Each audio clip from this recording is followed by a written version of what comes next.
Hi, this is Karim Kadri and welcome back to my channel. Today I'm going to walk you through the 5 steps proven guide for buyers.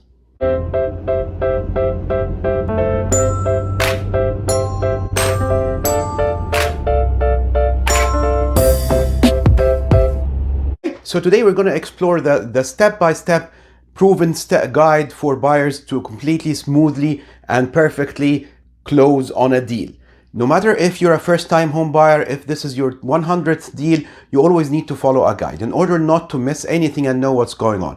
Goes without saying that you'll have always experts helping you along the road, so you don't need to know all the details, but you need to know the major steps. And the major steps are as follows. 5 steps. The first one, hire yourself a professional, experienced realtor. The second step, secure a pre-approval mortgage letter. The third step is go on showings, do your homework until you find the perfect match for you.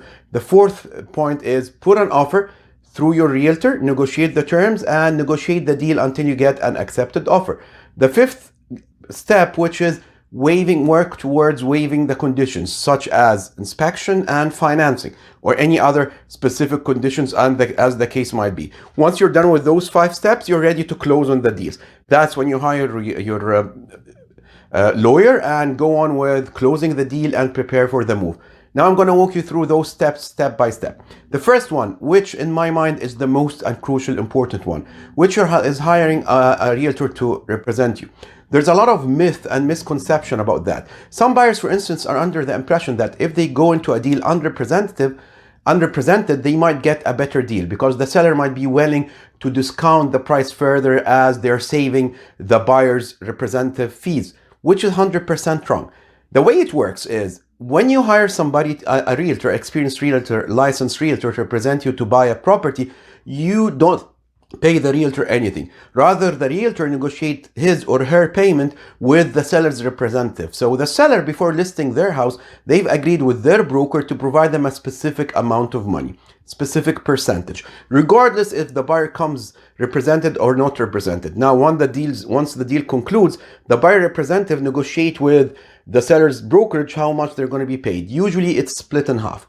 Now, if the buyer comes unrepresented, to the seller, this doesn't make a difference. The only entity that's going to benefit from that is the seller's broker, because they're not going to split their income with anybody else. And accordingly, the seller does not have any incentive to provide a discounted price to a buyer who comes unrepresented. On the other hand, when a buyer comes unrepresented, they're losing the benefit of gaining the experience and knowledge of an experienced realtor. Imagine that you're driving on a road for the first time. Yes, you might be a good driver. You might have driven cars before, but you haven't driven this specific car on that specific road. Wouldn't you feel more comfortable having a guide sitting next to you that's driven this road 1,000 times? Who have a proven guide that they're following, know when to stop, when not to stop, what to do, what are the hazards, how to negotiate and maneuver around those hazards. It's the same thing. When you hire a realtor, you're getting the benefit of an experienced realtor who've done this a lot of times. No matter how good negotiator you think you are, there is an emotional aspect involved because it involves you. The realtor is indifferent there. They owe you a fiduciary duty to do whatever is best for you, but they're not having any emotions involved. Plus, they know all the ins and outs of that deal. There's a lot of minor details that you might not be aware of. And it comes at no cost to you, so why lose that benefit? On the other hand, the seller's representative has a fiduciary duty towards the seller. They need to do whatever is best to the seller. So if you think they're helping you, at the end, they're always helping the seller more than you. Why don't you get somebody else who's equivalent to that representative to help you and owe you their fiduciary duty, which means that they're going to put your interest above anybody else's. So that's the first point. Hiring yourself a reputable, experienced realtor who would help you with the search, guide you through all those emotional aspects to zoom in what to compensate in order to get you the best alternative available, because you're not going to get all your wants and needs in the same property. So you need somebody to guide you there and then guide you through all the rest of the process. The second step, which is crucial as well, getting yourself a pre-approval mortgage letter. I'm going to arrange to have a specific video about mortgages because there's a lot of to discuss there. But what I want you to know is once you get yourself a pre-approval letter, there is no commitments attached. Rather, it's a promise from the lender to provide you the money at specific terms once you find a suitable house. This is a 99% guarantee because there's only 1% left, which depends on the property itself. If the property is not matching whatever needs to be matched, they will not give you the money. But other than that, you have yourself a guarantee. On the other hand, this letter, let's assume it's valid for 120 days. If you do not execute within those 120 days, there's nothing against you. If you find a property, you wanted to go with another lender, again, it's your right. No penalties, nothing whatsoever. If you decided just to let it go, that's fine. Accordingly, you don't have any disadvantages, but on the other hand, you have a lot of advantages. First, you know exactly your budget, which is a number that you need to know, the seller needs to know, or your representative needs to know before negotiating with the seller. It's going to help you zoom your search and help your realtor negotiate on your behalf.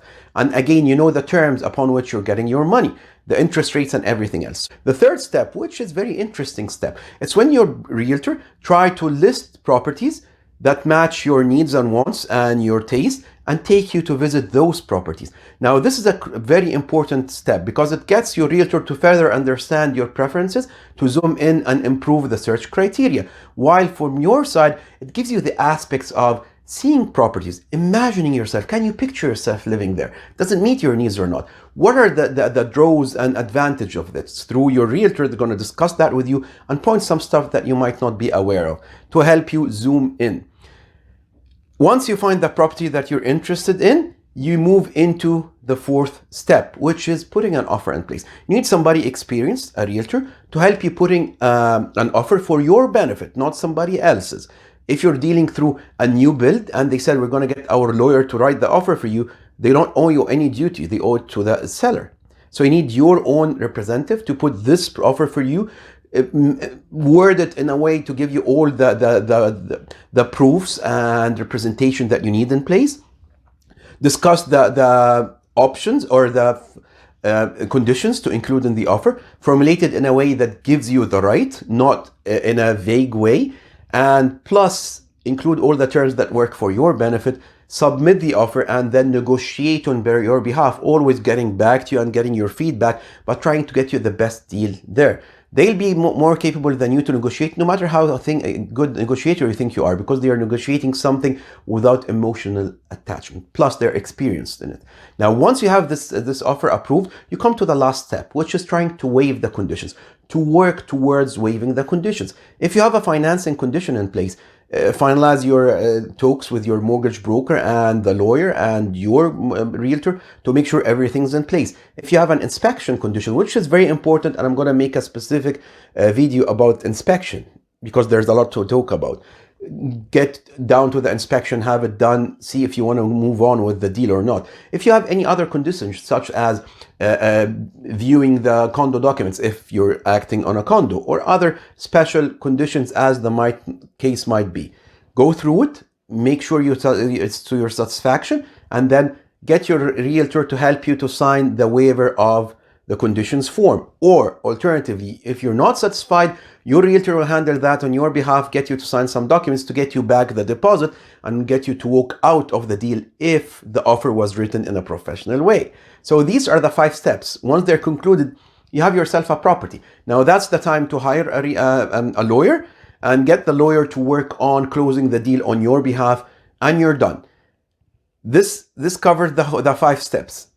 Now, before summarizing those steps, I want to discuss with you in a couple of minutes the costs involved with purchasing a house. First, you're not paying your realtor anything, but you're benefiting a lot. So this is a zero cost for you. Second, the main cost, the mortgage as well. In most cases, you're not paying anything except if you have a special case. So another benefit at a zero cost for you. The third, and this is a cost, is the lawyer cost. Now the lawyer depends on the property and the location and what province come back and which part of the province, I'm sorry, because I'm only practicing in Ontario. I'm talking specifically about Ontario. Get back to you if you want me to provide you specific pricing ranges for a specific property or a specific area.